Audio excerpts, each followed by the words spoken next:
ask you a question, sis. You speak English? Yes, I do. You speak English? All right. I'm Native American. That's what I was. Native? Okay. Yes, I am. I'm registered to the state of Arizona. Arizona, okay. I have 5 patch. Hey, I'm going to show you something. Go right ahead. No, man, let me move that speaker, right? Because I want you to show you these signs, right? Okay. I want to show you this sign over here. Which one? You see this sign right here? Yes, I do. Right, it says the 12 tribes of Israel. On the right side, there's a list of names. I want you to find your name on there for me. Where is it at? Well, you have a 5 patch. That one down there, I believe. Hold on. Well, that's Argentina. I don't have my glasses on. There you go. I see. Look, G-A-D, right there. From the tribe of Gad. Yeah. That's who the so-called natives are, according to the Bible. Yeah. Now, did you know that? Yes. How did you know that? How are you familiar with that history? Well, I practice my culture and everything, and I do prayer circles, and I can sing in my own language and everything else. Mm-hmm. Yeah, I've been doing it since I was a young kid. Got it. Yeah. So let me ask this. What's the relationship with your culture, your tribes on the res, right? Because I'm very familiar with the reservations and things of that nature, right? A lot of the natives have kept the culture of the Bible throughout the years, right? Yeah. So how inclusive are you with the scriptures versus just your culture? Because a lot of things were passed down via word of mouth, but we've actually went away from biblical text. You see what I'm saying? I know exactly what you're saying, because when I do my prayer circles and then reading from the Bible, people get it misinterpreted and then it's misled. Exactly. Now, I'm going to show you something, because I want to show you the natives down here, right?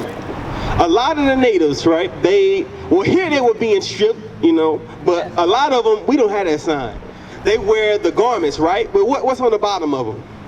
The threading. The threading.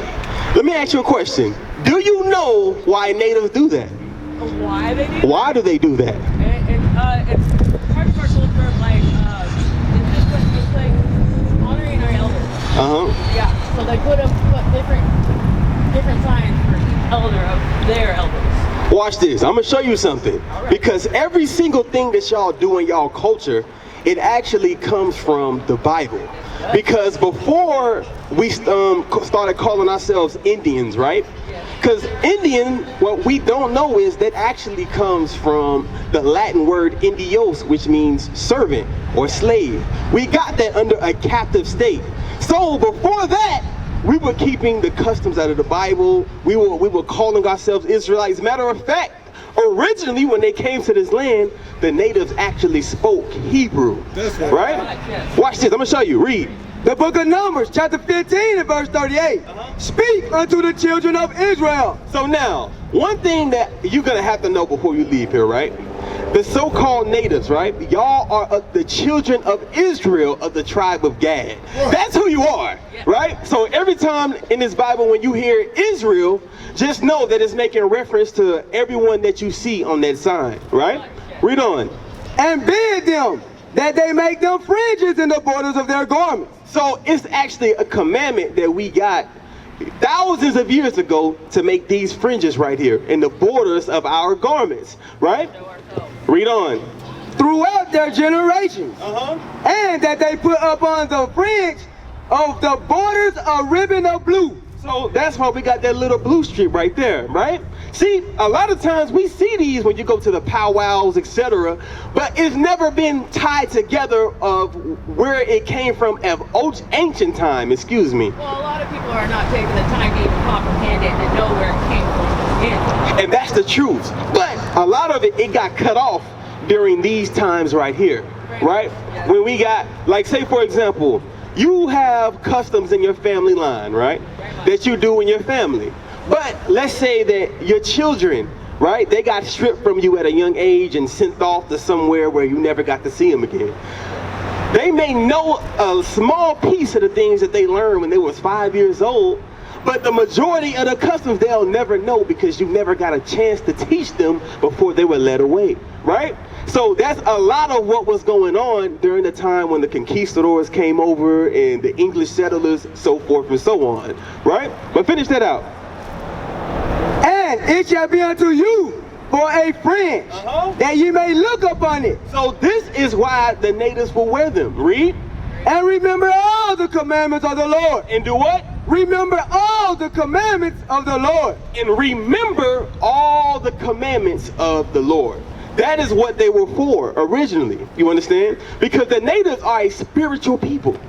Very spiritual people, right? Believe it or not, on my mother's side, their family is Blackfoot, right? They come from the north. So, yeah, up north. Oklahoma. No. Like up the New Jersey area, Connecticut, up north. Yes. Blackfoot Indians, right? That's how I kind of know some of this stuff, right?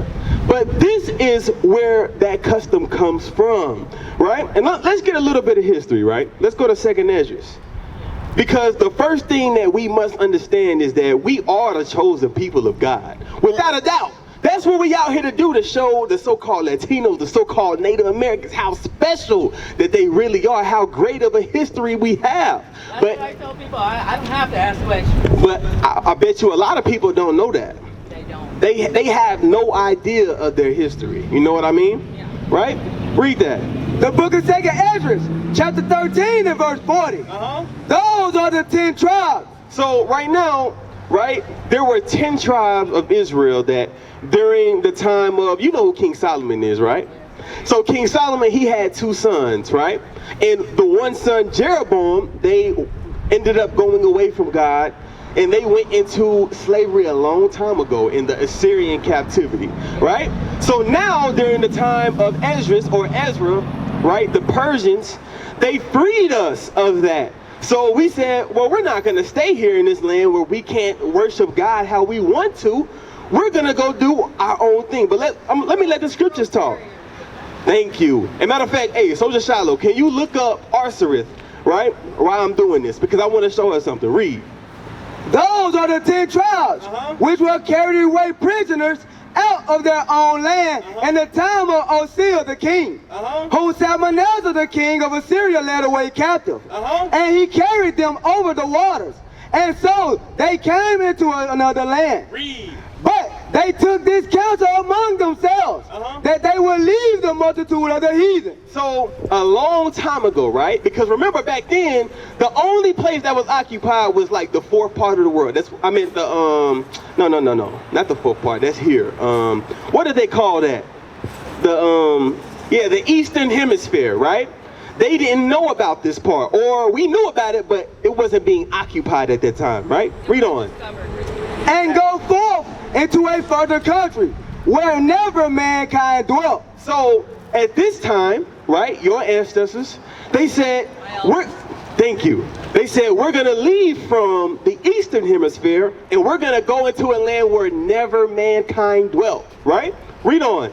That they might keep their statutes, which they never kept in their own land. So why did the natives travel all the way to the Americas? Read that again. So that they may keep their statutes, which they never kept in their own land. So they came here so they could serve God, right? That's what we was talking about, the fringes, right?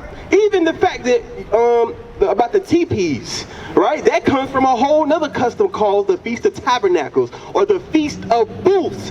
Everything that is involved in the culture of the natives, we don't even understand it came from the scriptures. Right. But that is originally why your forefathers came to this land, to serve God, the one and true God of Israel, of the Bible. Read. And they entered into the Euphrates by the narrow passages of the river. So now it's given the route of how your ancestors got here. They went through the Euphrates. Read.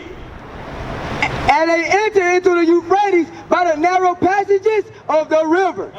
For the Most High showed signs for them and held the flood. And we see, because the Lord dealt with them like that. You understand? He showed them signs. He showed them the way. You understand? Thank you. The path. Read. Till they were passed over. For through that country there was a great way to go, namely a year and a half. So it took a whole year and a half journey from the Eastern Hemisphere down around.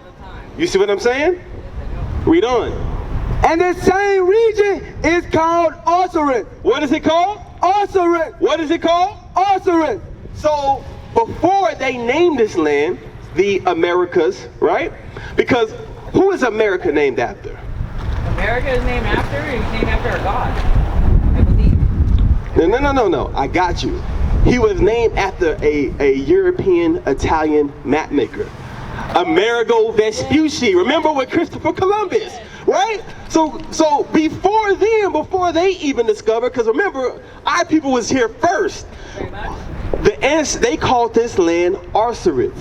That's what this place was originally called out of the Bible, right? Let's show you something, because what we're about to read is out of the Jewish encyclopedia, right? They know our history better than we know it ourselves. I'm about to show you something. Exactly, because guess what? They kept all of our records and everything and stripped it away from us so we wouldn't know. Down and took many hours. Thank you. It took years. Read that. Arsarit. So this is the definition of Arsarit, right? Where the so-called natives was at, or the tribe of Gad, the Israelites according to the Bible. Read. The name of the land beyond the great river, far away from the habitation of man, in which the 10 tribes of Israel will dwell, observing the laws of Moses, until the time of the restoration according to 2nd Esdras 13 and 45. Columbus identified America with this land. I want you to read that again. So when Christopher Columbus got to the Americas, he knew that this was what? Think it again. Read it again. Columbus identified America with this land. So it's saying Columbus, when he got here, he identified that this was Arsarit. He identified that the natives that were here were the Israelites. That's right. He knew that. You understand? But he also knew this. He knew that he couldn't leave it that way. He knew that if you ever knew who you were, he knew that if you ever knew your true history, he knew that if he ever knew how great you were, you would rebel. You would not be subject under the false gods and the idols and the things that they have set up for us in this land. What is a nation? Nation is family. Nation is community. Nation is men leading by example. Nation is women's support. Nation is children with role models. Nation is unity. Nation